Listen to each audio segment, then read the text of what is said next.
क्या लगता है तुम्हें? हो कौन तुम? तुम्हारे पास स्वर्ग का रास्ता था, फिर भी तुमने नरक का चुना। पुरी के 30 से अधिक आदमी टेबल के नीचे से 1 मीटर से अधिक लंबी स्टील की छड़ें निकालने के लिए आगे बढ़े और शिवम की ओर दौड़ पड़े।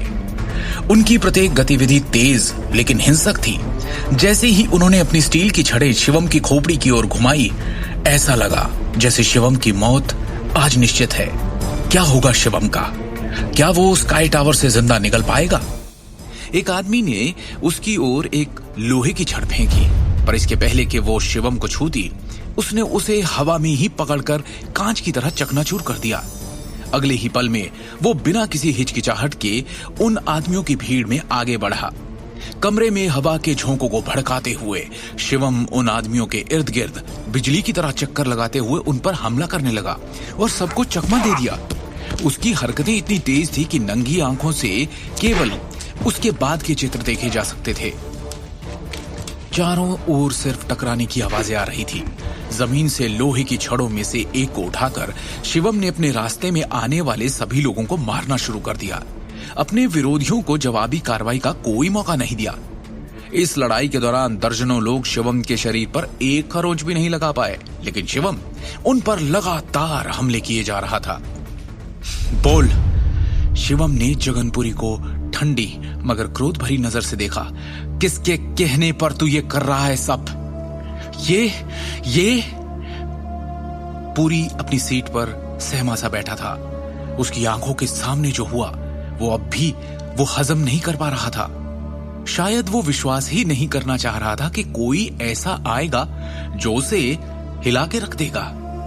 उसे जो जानकारी मिली थी उसके अनुसार शिवम गांधी एक मामूली आदमी और निकम्मा दामाद था, और जो जमीन पर पड़े थे वो निर्दयी हिंसक गुंडे कई जान ले चुके थे, खून का स्वाद चख चुके थे और कोई उन्हें आज तक छू भी नहीं सका था। इतने सालों तक अनगिनत क्षेत्रों पर विजय प्राप्त करने के बाद आज उन्हें शर्मनाक हार मिली। शिवम जैसे आदमी ने उन्हें एक पल में धूल चटा दी। इस समय पुरी को ऐसा लगा जैसे उसने अपने पैर के अंगूठे को लोहे की प्लेट के नीचे दबा दिया हो। तुझे क्या लगता है, जरा सी मार्शल आर्ट क्या सीख ली, मेरे आदमियों को हरा दिया तो मुझसे बड़ा डॉन हो गया तू?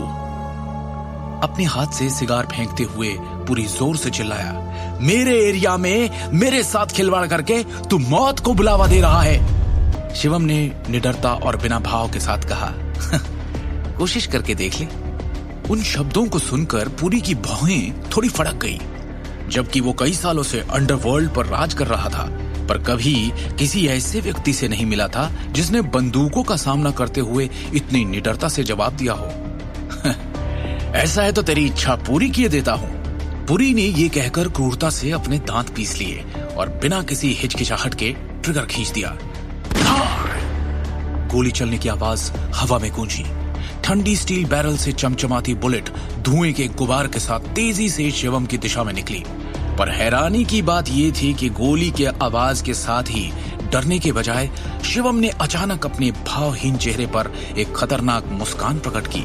उसने एक हरकत की और पल भर में ही अपनी जगह से गायब हो गया, अपने पीछे केवल एक छवि छोड़कर। नतीजतन शॉट अपने लक्ष्य से चूक गया। ये पुरी के विश्वास से परे था। वो भौचक्का रह गया। पलक झपकते ही शिवम अचानक एक भूत की तरह पुरी की तरफ आ गया था। शिवम ने पुरी का ऐसा हाल किया था कि उसका गुलाबी चेहरा पीला पड़ चुका था।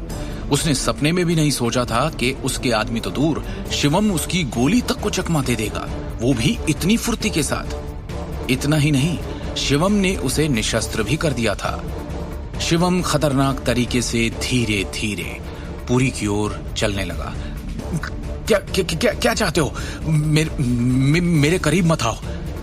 पुरी ने गिड़गिड़ाते हुए जैसे ही चिल्लाकर ये कहा, उसकी आंखों में ऐसा खौफ दिखा जैसे उसके सामने इंसान नहीं शैतान चल कर आ रहा हो।